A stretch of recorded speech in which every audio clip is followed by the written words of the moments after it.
परिवार से एक युवा को, बेरोजगार युवा को रोजगार दिलवाएंगे और जब तक रोजगार नहीं मिलता तब तक 3,000 रुपए महीना बेरोजगारी भत्ता देंगे।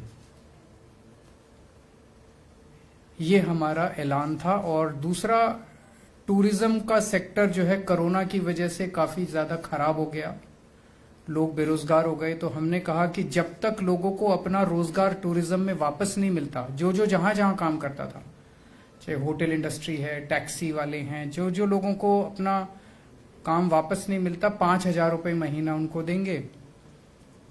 और माइनिंग इंडस्ट्री बंद हो जाने की वजह से माइनिंग के बहुत सारी फैमिलीज हैं जो बेरोजगार हो गई। तो जब तक माइनिंग का काम उनका शुरू नहीं होता तब तक 5,000 रुपए उन फैमिलीज को देंगे जो माइनिंग बंद हो जाने से बेरोजगार हो गई।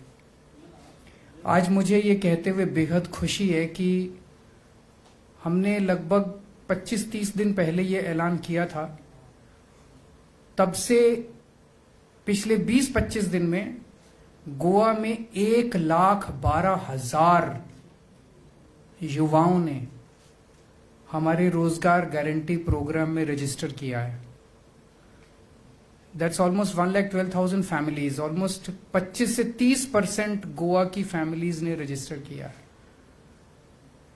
एक पॉलिटिकल पार्टी का चुनावी वादा, और उस चुनावी वादे में इतने बड़े स्तर के ऊपर लोग आगे आके अगर रजिस्टर करते हैं, ये दिखाता है कि लोगों का आम आदमी पार्टी के ऊपर कितना भरोसा है।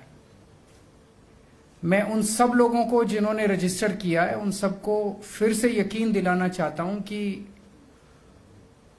जैसे हम सुनते थे ना कि ये फेविकोल का जोड़ है, ये टूटेगा नहीं, ऐसे ये केजरीवाल की गारंटी है, ये पूरी होके रहेगी। तो आज मैं फिर से कहना चाहता हूं कि भरोसा रखना, सरकार बनाते हैं सब लोग मिलके, और सरकार बनने के बाद इसको पूरा करेंगे, आपको रोजगार भी दिलाएंगे, और जब तक रोजगार नहीं मिलेगा तब तक आपको रोजगार भत्ता भी देंगे।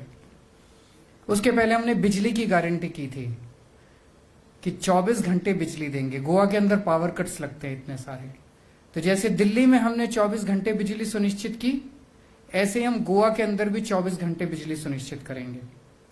जैसे दिल्ली में हमने बिजली मुफ्त की, ऐसे गोवा के अंदर भी 300 यूनिट बिजली मुफ्त देंगे, किसानों को बिजली मुफ्त देंगे और पुराने बिजली के बिल माफ करेंगे। तो उसके पहले हमने बिजली की गारंटी दी थी, उसके अंदर 2,90,000 फैमिलीज ने रजिस्टर किया। That's almost like 70-75% of Goa. It's huge. मुझे नहीं लगता आज तक किसी भी पार्टी के लिए किसी गोवा के लोगों ने इतना बढ़ चढ़ के रजिस्टर किया है। मुझसे अक्सर मीडिया वाले और कई लोग पूछते हैं, और कि ऑपोजिशन वाले भी आरोप लगा, पैसा कहां से आएगा? आप रोज आके कहते हो ये भी मुफ्त देंगे, वो भी मुफ्त देंगे, पैसा कहां से आएगा? उसका जवाब अभी गोवा के पूर्व गवर्नर सत्यपाल मलिक जी ने दे दिया कि पैसा कहां से आएगा।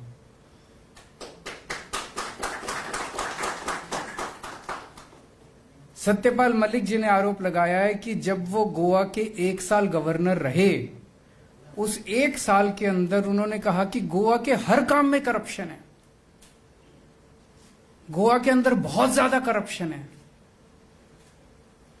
ये ऑपोजिशन पार्टी अगर आरोप लगाती तो समझ में आता था, ऑपोजिशन का तो काम ही आरोप लगाना, ऑपोजिशन वाले तो सरकार के ऊपर आरोप लगाते रहते हैं।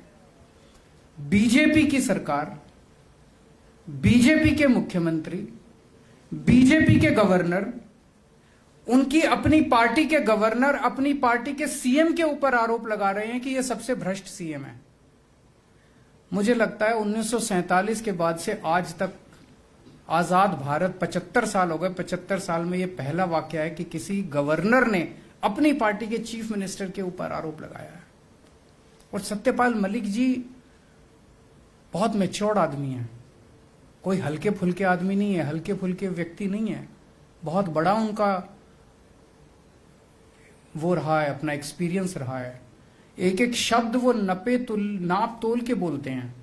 अच्छी बात यह है कि उन्होंने हिम्मत दिखाई अपनी पार्टी के भी करप्शन की बात करने की। एक गवर्नर के पास दो तरह से इंफॉर्मेशन, एक तो कई सारी फाइल्स जाती हैं गवर्नर के पास, जैसे दिल्ली के अंदर मैं मुख्यमंत्री हूं, हमारे लेफ्टिनेंट गवर्नर है, वहां तो कई ज्यादा फाइलें जाती हैं, यहां भी कई फाइलें जाती हैं। और दूसरा, गवर्नर का अपना तंत्र होता है, उस तंत्र के जरिए गवर्नर को बहुत सारी सरकार की इंफॉर्मेशन मिलती है, ऑफिसर्स आते हैं, इंटेलिजेंस होती है, बहुत सारे। तो जो आरोप सत्यपाल मलिक जी ने लगाए हैं वो आरोप बहुत गंभीर हैं। लेकिन दुख की बात यह है कि भारतीय जनता पार्टी उसको बचाने की कोशिश कर रही है, अपने मुख्यमंत्री को बचाने की कोशिश कर रही है। इसका मतलब यह कि खुलेआम सरेआम भारतीय जनता पार्टी भ्रष्टाचार को बचाने की कोशिश कर रही है। इससे भी बढ़ के सत्यपाल मलिक जी ने केवल अपने मुख्यमंत्री पे आरोप नहीं लगाया, उन्होंने अपने केंद्रीय मंत्रियों के ऊपर भी, केंद्रीय सरकार के ऊपर भी आरोप लगाया। उन्होंने कहा कि मैंने इस भ्रष्टाचार के बारे में, गोवा के मुख्यमंत्री के भ्रष्टाचार के बारे में जब केंद्रीय लीडरशिप को बताया कि भाई हमारा मुख्यमंत्री चोरी कर रहा है, तो केंद्रीय सरकार ने मुख्यमंत्री को हटाने के बजाय गवर्नर को ही हटा दिया, बोले चुप हो जाओ और नहीं बोलेगा। इतना करप्शन है, इतना करप्शन है। कांग्रेस भी करप्शन करती थी, बीजेपी भी करप्शन कर रही है, दोनों ही करप्शन करते हैं। इसीलिए कांग्रेस की हिम्मत नहीं होती बीजेपी के खिलाफ बोलने की। उनको पता है कि अगर बीजेपी के खिलाफ बोले तो कांग्रेस वालों को जेल में डाल। ऐसा क्यों हुआ? 10 साल से बीजेपी की सरकार है और एक भी कांग्रेस के पुराने मंत्री या मुख्यमंत्री के खिलाफ एक भी केस दर्ज नहीं हुआ। एक भी पुराना कोई, पहले कहते थे बीजेपी वाले जब कांग्रेस की सरकार थी कि कांग्रेस बड़ी करप्शन कर रही है, कांग्रेस बड़ी करप्शन कर रही है। अगर कांग्रेस करप्शन कर रही है तो बीजेपी वालों ने 10 साल में किसी को जेल क्यों नहीं भेजा? दोनों मिले हुए हैं, मिल बांट के मलाई खाते हैं, मिल बांट के 5 साल तुम चलाओ, 5 साल फिर हम चलाएंगे, फिर 5 साल तुम चलाओ, 5 साल हम तुम्हारे खिलाफ एक्शन लेंगे, तुम हमारे खिलाफ एक्शन मत लेना। बड़ा इंटरेस्टिंग, अभी प्रमोद सावंत जी ने कहा कि सरकार हमारी बनेगी, ऑपोजिशन कांग्रेस की होगी। दोनों ने बैठ के डिसाइड कर लिया कि हम सरकार बनाएंगे, तुम ऑपोजिशन, तुम्हारे ज्यादा भी आ जाएं तो हमारे पास भेज देना, सरकार हम बनाएंगे, ऑपोजिशन तुम बनाओ। इतना प्यार मोहब्बत दोनों के अंदर कभी नहीं देखा। तो आप जो पूछते हैं कि पैसा कहां से आएगा, आम आदमी पार्टी गोवा को पहली बार एक ईमानदार सरकार देगी। जैसे दिल्ली के अंदर एक ईमानदार सरकार दी, और मेरी सारी अखबार वालों से है कि कल की हेडिंग लगा देना कि केजरीवाल ने कहा कि पहली बार गोवा को एक ईमानदार सरकार देंगे। ये नई बात है, गोवा की राजनीति में नई बात है। आज तक भ्रष्टाचार मुद्दा ही नहीं था, क्योंकि ये भी भ्रष्ट है, ये भी भ्रष्ट है, ये भी भ्रष्ट है, ये भी भ्रष्ट है, भ्रष्टाचार मुद्दा ही नहीं था। पहली बार ईमानदार सरकार देंगे और पैसे की कमी नहीं है। मैं फिर से बोल रहा हूं, पैसे की कमी नहीं है, पैसा बहुत है। रोजगार भी देंगे, बेरोजगारी भत्ता भी देंगे, फ्री बिजली भी देंगे, और आज मैं एक और ऐलान कर रहा हूं वो भी करेंगे, और अभी आने वाले 2 महीने में मैं कई सारे ऐलान करूंगा वो भी करेंगे, सारा करेंगे, सारी गारंटी पूरी करेंगे। तो आज मैं एक और गारंटी गोवा के अपने दोस्तों को, भाइयों बहनों को देने के लिए आया हूं। मैं अभी अयोध्या गया था, वहां पे राम मंदिर गया,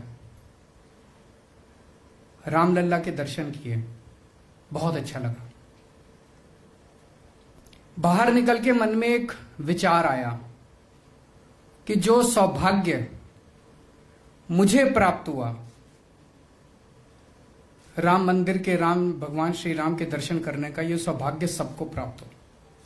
तो मन में मैंने ये ठाना कि जितना मुझसे बन सकेगा ज्यादा से ज्यादा लोगों को मैं अयोध्या के और श्री रामचंद्र जी के दर्शन करवाऊंगा। ये विचार लेके मैं वहां से आया।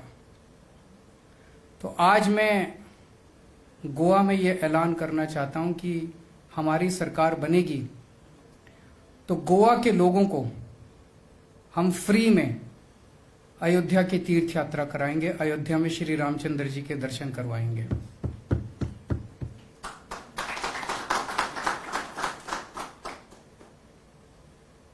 जो हमारे क्रिश्चियन भाई बहन हैं उनके लिए हम वेलंकनी उनको लेके जाएंगे, फ्री तीर्थ यात्रा उनको वेलंकनी की करवाएंगे।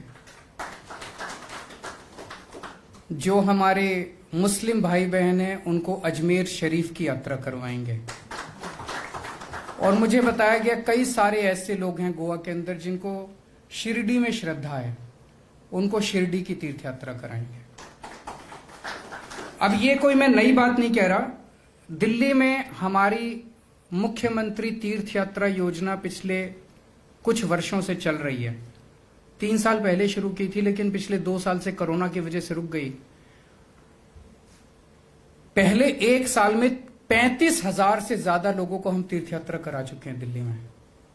उसमें हम लोगों को उनकी चॉइस के चॉइस दे दी जाती है, उसकी चॉइस के तीर्थ स्थान पे ले जाते हैं। एसी ट्रेन से ले जाते हैं, एसी होटल में रुकवाते हैं। उनका आना जाना रहना खाना पीना सब कुछ सरकार देती है, सब कुछ फ्री होता है। कहा गया है कि तीर्थ यात्रा करवाना बड़े पुण्य का काम है। इन्हीं लोगों की दुआओं से और इन्हीं लोगों के आशीर्वाद से आज हम लोगों का प्यार मिल रहा है। तो गोवा के लोगों को भी हम तीर्थ यात्रा करवाएंगे।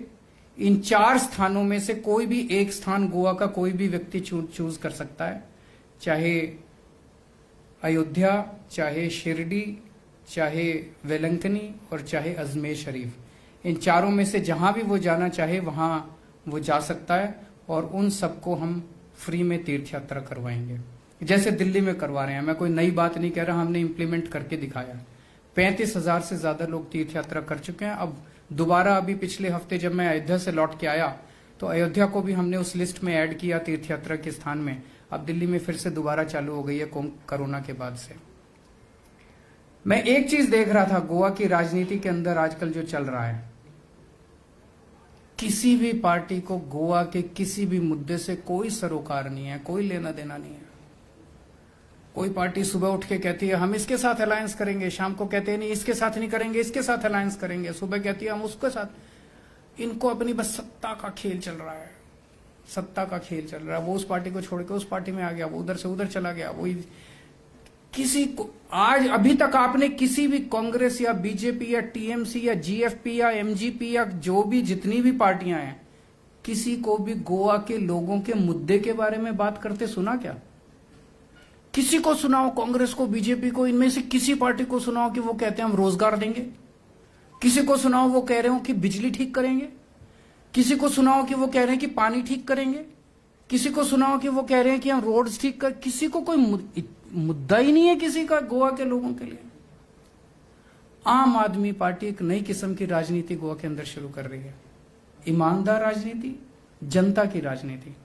हम केवल और केवल जनता के मुद्दों की बात कर रहे हैं। मैं जितनी बार आता हूं मैं गाली गलौच नहीं करता। मैं भी कर सकता हूं जैसे दूसरी पार्टियां कर रही है, ऐसा है वो वैसा है, मैं भी गालियां देके चला जाऊंगा, क्या फायदा होगा? गोवा के लोगों की तो तरक्की नहीं होगी। हम केवल और केवल मुद्दों की बात कर रहे हैं। और मैं जानता हूं कि जो इतनी भारी संख्या में लोग रजिस्ट्रेशन करवाने आ रहे हैं, 75% of Goa has registered for electricity registration, 30% of Goa has registered for our बेरोजगारी प्रोग्राम। इतनी बड़ी संख्या में इसका मतलब लोगों को अब केवल और केवल आम आदमी पार्टी पे भरोसा है। अगर आपके कोई क्वेश्चंस हैं तो। सर आपने कहा कि करप्शन के बारे में